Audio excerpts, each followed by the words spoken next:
Over over over. എന്നാന്ന് എടാ ആരെങ്കിലും ഒരാള് സംസാരിക്കണ ഇത്. യോ എന്തൊരു ചെലപ്പാ ഇത്. ഞാൻ പറഞ്ഞത് ഞാനും കുണുകൂടാ കേട്ടോ. മിണ്ടാതിരുന്നോണം. രാവിലെ തുടങ്ങുന്ന പരിപാടിയത്. അതാരാ അതിന്റെ ഇടയിൽ കൂടെ. Hello hello. ആ ഹലോ പറ. സാറേ, ആ ഇവിടെ തൃപ്പൂണിത്തുറ ഭാഗത്തില്ലേ ഭയങ്കര ഇടി നടക്കണ്. ആണല്ലേ? കണ്ടിട്ട് കുടുംബം വഴക്കാന്ന് തോന്നുന്നത്. അച്ഛനുണ്ട്, മകനുണ്ട്, പെങ്ങന്മാര് രണ്ടുപേരുണ്ട്, അപ്പനുണ്ട്, അമ്മമ്മയുണ്ട്, എല്ലാവരും ഉണ്ട്. സാർ എത്രയും പെട്ടെന്ന് ഇങ്ങോട്ട് വരണം. ഞാൻ ആരുടെയും കുടുംബകാര്യങ്ങൾ ഇടപെടാറില്ല. എന്റെ വീട്ടിൽ അങ്ങനെ പഠിപ്പിച്ചേക്കുന്നത് കേട്ടോ. വെക്ക. പിന്നെ അല്ല രാവിലെ കളക്ഷൻ നിന്നിട്ട് ഒരു മനുഷ്യനെ ഇവിടെ കാണില്ല. ഒരുത്തം വണ്ടിയും കൂടെ എവിടെ പോണ. അവിടെ നിർത്താം. വണ്ടി ആ സ്റ്റാൻഡിൽ വെച്ചിട്ട് വാ. എന്താ? വണ്ടി ആ സ്റ്റാൻഡിൽ വെച്ചിട്ട് ഇങ്ങോട്ട് വരാൻ. നീ ഇതെവിടെ പോണ്? സ്റ്റാൻഡ് വെച്ചിട്ട് വരാനല്ലേ പറഞ്ഞു? അപ്പൊ കോട്ടയം സ്റ്റാൻഡ് വെച്ചിട്ട് വരാം. എടാ തോൽവി അവിടെ വെച്ചിട്ട് ഇങ്ങോട്ട് വരാൻ. ഞാൻ വിചാരിച്ചു ഞാൻ മാത്രമേ ഇതുപോലെ കാണത്തുള്ളൂ. പോലെ ആൾക്കാരുണ്ട്.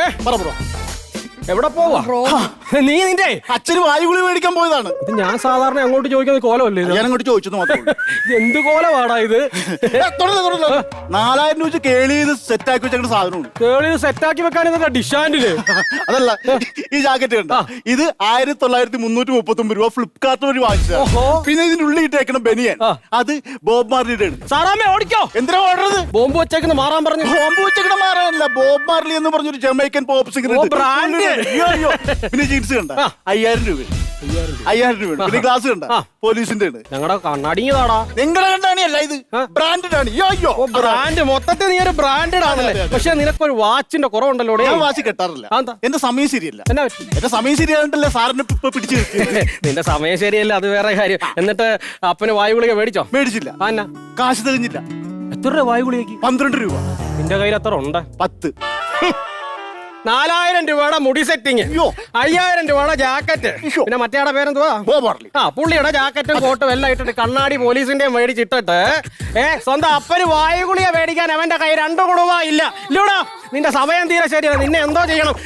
നീ റോഡിൽ നിയമങ്ങളൊക്കെ പാലിക്കാറുണ്ട്? ഹെൽമെറ്റ് വെക്കാറുണ്ടോ? ഫാസ്റ്റ് ബോൾ ആണെങ്കിൽ വെക്കും, സ്പിൻ ആകുമ്പോ വെക്കില്ല. സാർ ഏത് ഹെൽമെറ്റാ ഉദ്ദേശിച്ചേ? Cricket കളിക്കുമ്പോഴുള്ള helmet. ഇങ്ങനെയാണെ നീ 2 പാഡും കൂടെ മേടിച്ച് കെട്ടിക്കോ. മുട്ടുകാല് 2 ഞാൻ തല്ലി ഓടിക്കും. ഇപ്പൊ സത്യം ഞാൻ യോയോ പറയുന്ന ഇതുപോലെ യോയോ പറയുന്നവന്മാരെയൊക്കെ ഞാൻ നക്ഷത്രം എണ്ണിച്ചിട്ടുണ്ട്. അങ്ങനെ കിട്ടിയ മെഡലുകളായിരിക്കുന്നത്. നോക്ക്, 1 2 3 4 5 6. കണ്ടോ? ഇപ്പൊ സാറല്ലേ നക്ഷത്രം ഉണ്ണിയത്, ഞാനല്ലല്ലോ. ചേടാ കുരുത്തം കട്ടവനെ. നിന്റെ അച്ഛനും തോടാ ജോലി? അച്ഛൻ ജയിലിലാണ്. അമ്മക്ക? അമ്മ ഭ്രാന്താശുപത്രിയിലാണ്. നിന്നെപ്പോലെ ഒരുത്തനുണ്ടായാ പിന്നെ അവര് ജയിലിലും ഭ്രാന്താശുപത്രിയും അല്ലാതെ എവിടെ പോയി കിടക്കൂടാ? എന്റെ പോഴം പോലീസ്. നിങ്ങൾ ആരാണ് പോലീസ് എടുത്തത്? എന്റെ അച്ഛൻ ജയിലിലെ വാർഡനാണ്, അമ്മ ഭ്രാന്താശുപത്രിയിൽ നേഴ്സാണ്. അയ്യോ. സാറ് മറ്റേ പാഷൻ ഫ്രൂട്ടിലാണോ വന്നേ? ഇത് പാഷൻ ഫ്രൂട്ട് എന്ന് പറഞ്ഞിട്ട് പഴമല്ല, എന്റെ ബൈക്കാ, പാഷൻ പ്രോ. അതിനകത്തൊരു പ്ലാസ്റ്റിക് കവർ എന്തോടാ? അതിന്റെ സർട്ടിഫിക്കറ്റുകളാണ്. പ്ലാസ്റ്റിക് കവർ എടുക്കാം. സർട്ടിഫിക്കറ്റുകളാണ് സാർ. കവറിങ് എടുക്കാനല്ല. കാബൂർ മനുഷ്യൻ. അയ്യോ സാറേ, വെറുതെ കാബൂറാക്കരുത്, സീനാക്കരുത്. 1 കിലോ കഞ്ചാവാണ്. എന്തുവാണോ ഇത്? കാക്കിലോ കഞ്ചാവാണ് പ്ലാസ്റ്റിക് കവറിൽ കഞ്ചാവോ? നിന്നെ എത്ര ധൈര്യം കൊണ്ടായിട്ടാണ് എന്റെ സ്റ്റേഷൻ അതിർത്തി കൊണ്ട് വന്നത്? യോയോ സാറേ, എന്തെങ്കിലും നിനക്കറിയാൻ പാടില്ലേ എന്റെ സ്റ്റേഷൻ അതിർത്തി പ്ലാസ്റ്റിക് നിരോധിച്ച മേഖലയാണെന്ന്? ഈ കഞ്ചാവ് നീ പിടി, വല്ല പേപ്പറിലും പൊതിഞ്ഞോണ്ട് പോ. പക്ഷേ ഇത് ഞാൻ കേസാക്കും. സാറേ, ഒരു കാര്യം പറയാനുണ്ട്. സാറ് പ്ലാസ്റ്റിക്കിന്റെ പേരിൽ കേസാക്കരുത്. എനിക്ക് നാട്ടിൽ ഇറങ്ങി നടക്കാൻ പറ്റിയല്ല. കഞ്ചാവിന്റെ പേരിൽ കേസായിക്കോ, 2 ദിവസം മുന്നേ ഇറങ്ങി. ആനക്കാര്യത്തിന്റെ ഇടയ്ക്കാണോടാ നിന്റെ ചേനക്കാരി? എനിക്ക് അങ്ങോട്ട് ചൊറിഞ്ഞ് വരുന്നുണ്ട്. അത് ചേനയെ കൊണ്ടാണ് ചൊറിയണത്. വല്ല കപ്പേ കാച്ചിലൊക്കെ എനിക്ക് ഒരു ചൊറിച്ചിലും ഉണ്ടായില്ല. ചേടാ, യവൻ അങ്ങോട്ട് കേറി മേയുവാണല്ലോ. നിന്നെപ്പോലുള്ളവന്മാർ ഞാൻ എന്ത് ശിക്ഷ കൊടുക്കുന്നതെന്ന് അറിയാമോ? മുട്ടിലഴിഞ്ഞ് വീട്ടിൽ പോകണം. നീയൊക്കെ മനസ്സിലായോ? ഞാൻ അങ്ങനെയാണ് കൊടുക്കാറില്ല. മുട്ടിലഴയടാ. എനിക്കറിയാൻ പാടില്ല. മുട്ടിലഴയാ നിനക്ക് അറിയാൻ പാടില്ലേ? ഇങ്ങനെ ഇരുന്നിട്ട് നിനക്ക് അറിയാൻ പാടില്ലേ? അറിയാൻ പാടില്ലേ? ഇങ്ങനെയുള്ളവന്മാരൊക്കെ ഞാൻ ഒരുപാട് മുട്ടിലഴിച്ചിട്ടുണ്ട്. മനസ്സിലായില്ലേ? ഞാൻ ഇതുപോലെ ഒരുപാട് എണ്ണത്തിനെ കണ്ടിട്ടുണ്ട്. എല്ലാത്തിനെയും മുട്ടിലഴിച്ച് ഇതുപോലെ വീട്ടിൽ വിട്ടിട്ടുണ്ട്. പിന്നെ ഇനി വന്നേ. നീ എന്താ അങ്ങ് മാറിയിരിക്കുന്നു? ഇങ്ങോട്ട് വാ. പറഞ്ഞോ. എന്റെ മേളിലിരിക്കുന്ന കുറെ ഉദ്യോഗസ്ഥന്മാർ ഇതുപോലെ എന്റെ മുട്ടിലഴയ്ക്കാൻ നോക്കിയിട്ടുണ്ട്. ഒരുത്തന്റെ മുമ്പിൽ ഞാൻ മുട്ടും കുത്തിയിട്ടില്ല. എല്ലാത്തിനും ഞാൻ മുട്ടിൽ ഇഴയിച്ചിട്ടേ ഉള്ളൂ. പിന്നെ ഇങ്ങനെ മുട്ടിലഴഞ്ഞ എല്ലാവന്മാരും വീട്ടിൽ പോയി കഴിയുമ്പോ രാത്രി 7 മണിയാകുമ്പോ മുട്ടിനൊരു വേദന വരും, മുട്ട് പൊട്ടും. അപ്പൊ എല്ലാവരും പഠിക്കും. ഇപ്പൊ മുട്ടിൽ ചെറിയൊരു വേദന ഉണ്ടല്ലേ? ഉണ്ടടാ. നീര് 7 മണിയാകുമ്പോ വരും. എന്നാടാ അത്? ഇപ്പോഴല്ലേ ഇങ്ങനെ താറാവ് നല്ല കൂട്ട് മുട്ടിലഴിഞ്ഞ് നടക്കണം. ഇതങ്ങ് ഞാൻ ചില സമയത്ത് ഇങ്ങനെ ലോക തോൽവിയാടാ. പക്ഷെ നീ ഉണ്ടല്ലോ ഒരു കാര്യം ചെയ്യേ, നീയേ ആ രസീത് കുറ്റിയും പിടിച്ച് ആ വണ്ടിയിൽ ചാരിക്കുന്ന വനിതാ പോലീസിനെ കണ്ടോ? സാറ് പോഴാന്ന് പറഞ്ഞ എന്താണ് വണ്ടി ഇവിടെയല്ലേ കിടക്കണത്? അത് വേറെ വണ്ടി, വനിതാ പോലീസ് നിൽക്കുന്ന വണ്ടി. രസീത് കുറ്റിയും പിടിച്ച് വണ്ടി ചാരിക്കുന്ന വനിതാ പോലീസിനെ കണ്ടോ? അങ്ങോട്ട് നോക്കണം. പിഴയല്ലേ?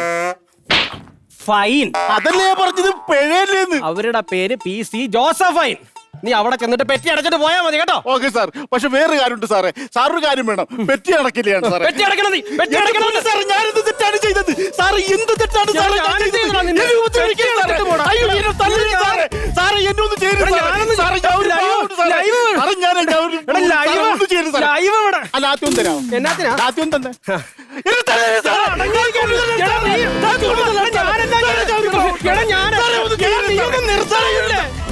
നിനക്ക് എന്നാത്തിന്റെ കേടാടാ? സാറിന് കാര്യം മനസ്സിലായില്ല. ഇല്ല. ഇതാണ് ഇപ്പഴത്തെ ട്രെൻഡ്. ഓ